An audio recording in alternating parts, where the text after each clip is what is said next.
নমস্কার, নমস্কার। আমি মৃদুলা চ্যাটার্জি চলে এসেছি আপনাদের কাছে ছোট্ট কবিতা নিয়ে। শুনে যান, খুব ভালো লাগবে। আজকে শোনাবো নির্মলেন্দু গুণের তোমার চোখ এত লাল কেন।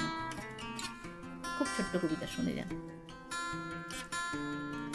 আমি বলছি না ভালোবাসতেই হবে, আমি চাই কেউ একজন আমার জন্য অপেক্ষা করুক, শুধু ঘরের ভিতর থেকে দরজা খুলে দেবার জন্য।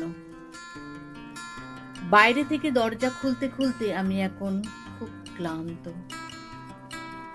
আমি বলছি না ভালোবাসতেই হবে, আমি চাই কেউ একজন ভেতর থেকে আমার ঘরের দরজা খুলে দিক, কেউ আমাকে কিছু খেতে বলুক, কাম বাসনার সঙ্গী হোক, কেউ অন্তত আমাকে জিজ্ঞেস করুক তোমার চোখ এত লাল কেন।